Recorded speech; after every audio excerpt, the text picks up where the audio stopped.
Isang mapagpalang araw po muli sa inyong mga katiits mula dyan sa Luzon, Visayas, and Mindanao. Hanggang sa mga katiits po natin sa ibang sa buong mundo mga katiits. Okay, mga katiits, bago po umpisa mga katiits, mayroon po tayong pinadalang isang picture po, isang marker na big marker stone mga katiits. Ito po ay somewhere in Visayas mga katiits. Ay isa po katiits po natin na nagpapatulong i-decode mga katiits.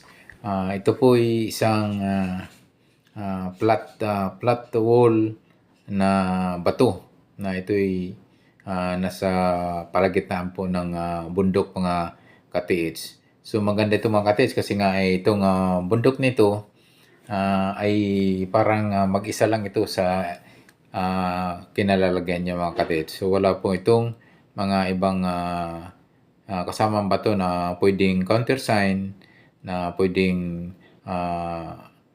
pointers doon sa items mga katiits. So wall type to mga katiits, talagang flat na flat po yung siyang side mga katiits. Yun yung tinatawag na wall type markers mga katiits. So ito yung napakagandang mga katiits na marker dahil isang positive markers na ito na ang items na mga katiits ay hindi po maglalayo po sa kanyang kinalalagyan mga katiits. So ito po mga katiits, ang una kong assessment nito ay pwede kayong kung wala kayong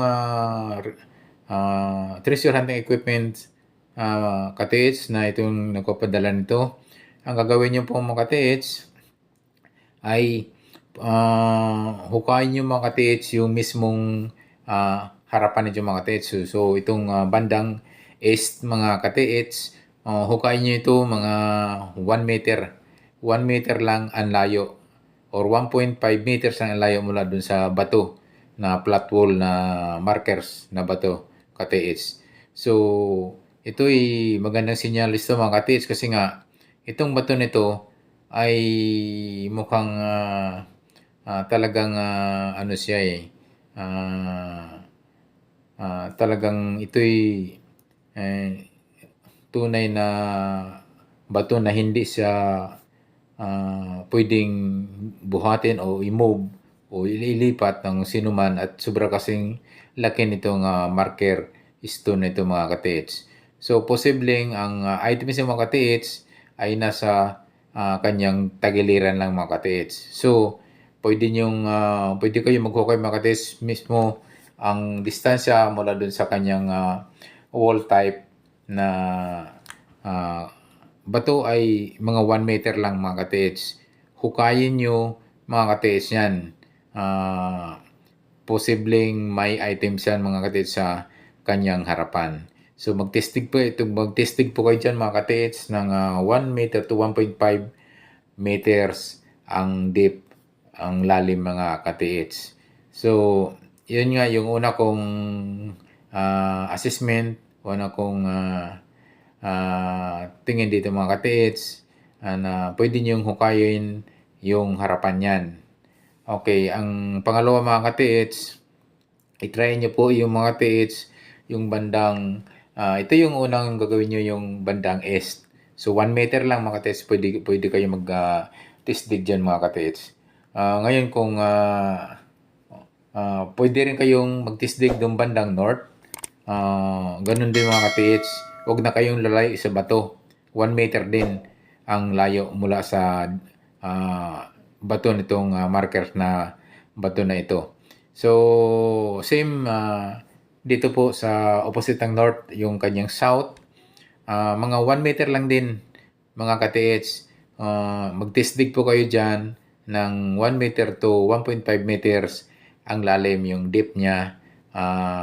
Baka dyan mismo yung items na nilalagay mga katiits.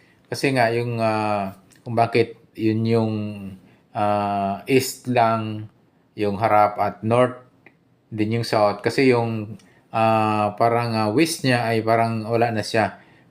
Mukhang wala siyang ito kasing harap at talagang wala siyang malinis. Malinis po yung kanyang harapan at yung tagiliran, yung north area and din south area. So yung tatlong anggulo lamang ang inyong pupukusan ng pagtisdig o hukay sa baka sakali na dyan po yung items na nakalagay ka-TH. Ito yung aking assessment. Magtisdig kayo ng 1 meter sa south, pointing south, another 1 meter pointing north naman, at dyan mismo sa east, pointing east, 1 meter din ang layo. So, huwag na kayong gaanong lalayo doon sa marker na cutted marker na ito, wall type markers na ito mga ka-TH, kasi nga ang mga wall type mga ka-TH ay madalas ang item na yan ay nasa 1 meter lang ang distansya mga ka-TH. Marami nang nakahukay, marami nang naka-retrieve ng item, mga giveaways na mga ganyang flat wall ay ang item 1 meter lang ang distansya at halos 1 meter lang din yung lalim ng pagkalagay ng kanilang items mga ka-TH.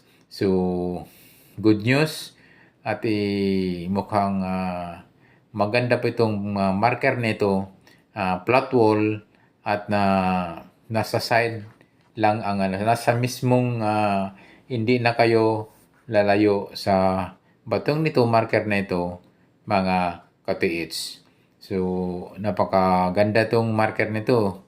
Sa tingin ko ay mayroong items ito sa kanyang paligid ka-TH.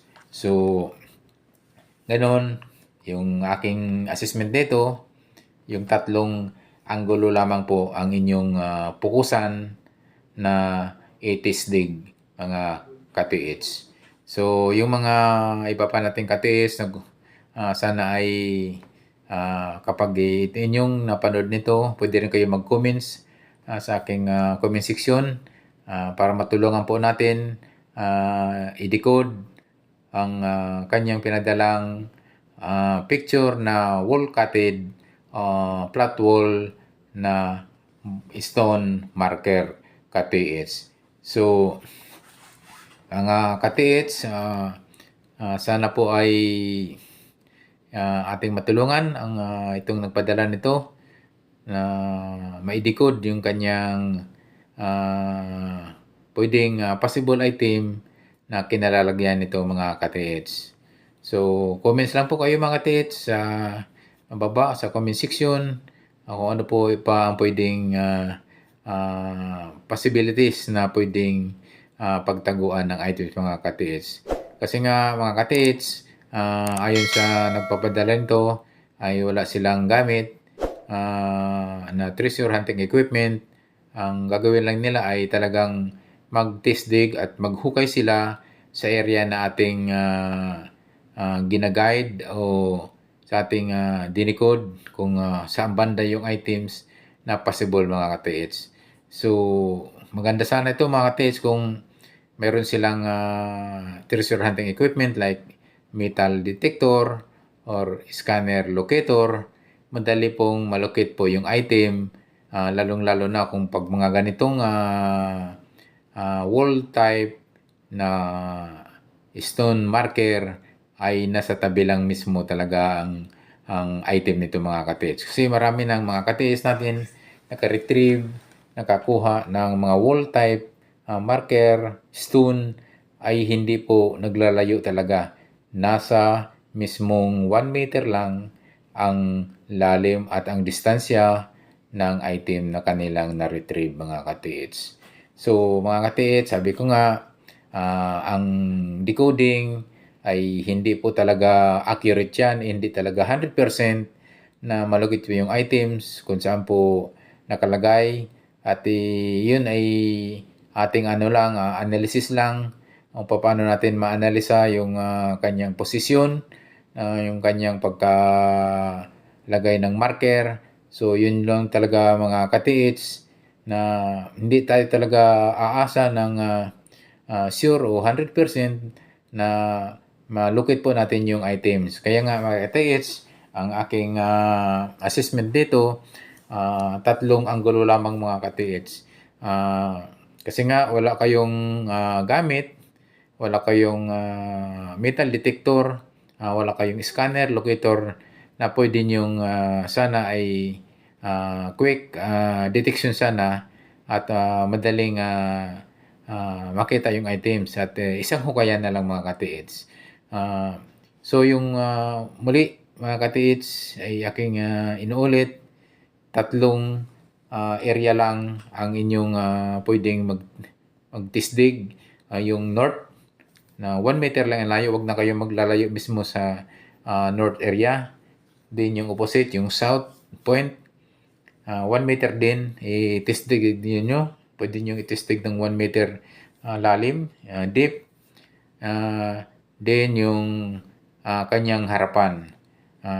Mukhang sa tingin ko mga ka-TH, yung duda ko dito sa mga ka-TH sa wall type kasi nga marami nang nakakuha ng wall type marker stone ay sa harapan yung items na kanilang na-retrieve.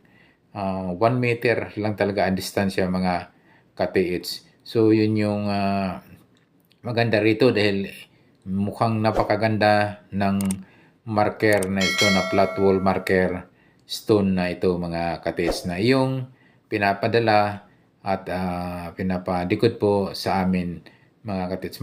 Maraming salamat sa pagtitiwala, sa suporta sa aking YouTube channel. Yung mga baguhan nga pala sa aking YouTube channel, don't forget to subscribe and don't forget to hit the notification bell button para updated po kayo sa aking mga video pang ipapalabas. Maraming salamat mga ka-TH nating saang lupalop ng mundo dito sa Pilipinas. Thank you so much for supporting my small YouTube channel. And muli, maraming salamat. Thank you for watching. God bless us always.